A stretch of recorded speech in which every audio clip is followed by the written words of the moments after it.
एक लड़की को रास्ते में एक अजीब सा पत्थर मिलता है जिसे वो एक मूर्ति की आंख में लगा देती है। ऐसा लगता है जैसे कोई गुप्त बटन दब गया हो और मूर्ति के मुंह से एक टिड्डा बाहर निकल आता है। लड़की अभी उलझन में खड़ी ही थी कि उसकी माँ उसे जल्दी से गाड़ी में बैठने के लिए आवाज देती है। जब लड़की अपनी मंजिल पर पहुंचती है तो वो देखती है कि वही कीड़ा भी उसके पीछे पीछे वहाँ पहुँच गया है। वो कीड़ा लड़की को एक पुराने भूल भुलैया के पास ले जाता है। भूल भुलैया के प्रवेश द्वार पर एक भेड़ के सींग जैसी मूर्ति लटकी हुई थी। लड़की उत्सुकता में और आगे जाना चाहती है, लेकिन तभी उसकी नौकरानी उसे टोक देती है और जल्दी वापस चलने को कहती है। वो लड़की को बताती है कि अंदर सिर्फ पत्थरों का ढेर है और अंदर जाने पर वो रास्ता भटक जाएगी। लड़की को मजबूरन कीड़े का पीछा छोड़ नौकरानी के साथ वापस लौटना पड़ता है। उसी रात लड़की एक अजीब आवाज सुनकर जाग जाती है। पता चलता है कि दिन वाला वही कीड़ा रात में फिर उससे मिलने आया है। लड़की एक किताब निकालती है और उस पर बने चित्र की तरफ इशारा करते हुए उससे पूछती है कि क्या वह कोई परी है। कीड़ा शायद लड़की की बात समझ जाता है। वो अपने शरीर को कुछ बार हिलाता है और एक इंसानी रूप वाली छोटी परी में बदल जाता है। इसके बाद वो बाहर की तरफ उड़ जाती है। उत्सुकता के मारे लड़की भी उसके पीछे पीछे चल देती है। वो परी का पीछा करते हुए उसी भूल भुलैया के सामने पहुंच जाती है। इस समय लड़की नौकरानी की दिन वाली चेतावनी को पूरी तरह भूल चुकी थी। चांद की तेज रोशनी में वो धीरे धीरे सीढ़ियों से नीचे उतरती है। नीचे पहुंचकर वो कुछ बार आवाज लगाती है कि क्या वहाँ कोई है, लेकिन आसपास देखने पर कोई जवाब नहीं मिलता। अचानक उसके पीछे एक अजीब सा जीव प्रकट होता है जिसका सिर भेड़ जैसा और शरीर पेड़ जैसा था और उसके पूरे शरीर से मिट्टी की महक आ रही थी। वो जीव कहीं लड़की डर न जाए इसलिए जल्दी से सफाई देते हुए कहता है कि वो पाताल लोक का पैन गॉड है। वो कभी लड़की का सेवक हुआ करता था। लड़की के पिता पाताल लोक के राजा है और माँ चांद की देवी है और लड़की खुद पाताल लोक की राजकुमारी है जिसका नाम राजकुमारी मोआना है। इंसानी दुनिया के नीले आसमान और सफेद बादलों की चाहत में वो चुपके से यहाँ आ गई थी, लेकिन सूरज की तेज धूप से झुलसने के कारण उसकी आंखों की याददाश्त चली गई। पैन गॉड की बातें सुनकर लड़की को इस सब पर बिल्कुल भरोसा नहीं होता। वो सोचती है कि आपके कह देने भर से मैं कैसे मान लूं। तब पैन गॉड उससे पूछता है कि तुम अपने बाएं कंधे पर देख सकती हो, क्या वहाँ चांद के आकार का कोई जन्मजात निशान है? यही सबसे बड़ा सबूत है। लड़की मन ही मन सोचती है कि उसके बाएं कंधे पर वाकई ऐसा निशान है, पर इसे ये बात कैसे पता चली? क्या वो सच में इंसानी दुनिया में खोई हुई एक राजकुमारी है? इसके तुरंत बाद पैन गॉड उसे बताता है कि भूल भुलैया का रास्ता खोलने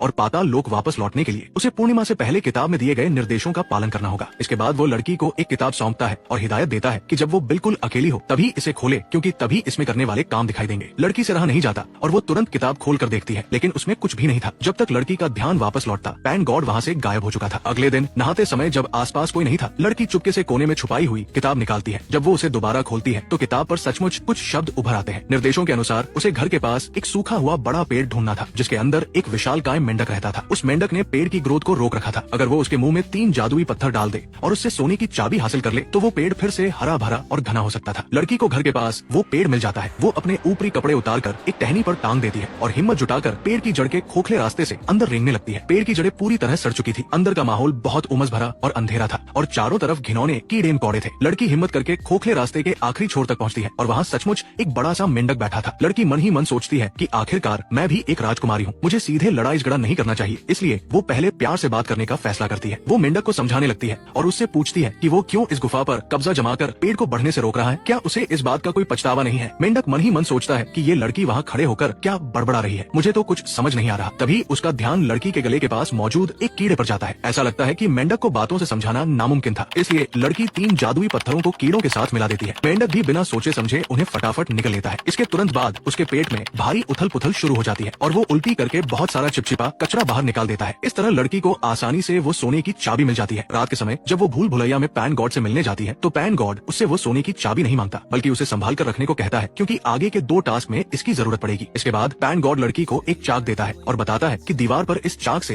एक दरवाजा बनाने भर से वो अपनी मनचाही जगह पर पहुंच सकती है। फिर पैन गॉड एक रेत की घड़ी निकालता है और लड़की की मदद के लिए 3 छोटी परियों को भी उसके साथ भेजता है, क्योंकि अगली जगह बहुत खतरनाक थी। वहाँ कोई इंसान नहीं रहता था। पैन गॉड उसे बार बार चेतावनी देता है कि वहाँ का खाना चाहे कितना भी स्वादिष्ट और 56 भोग जैसा क्यों न लगे, उसमें से कुछ भी मत खाना, क्योंकि ये तुम्हारी जान का सवाल है।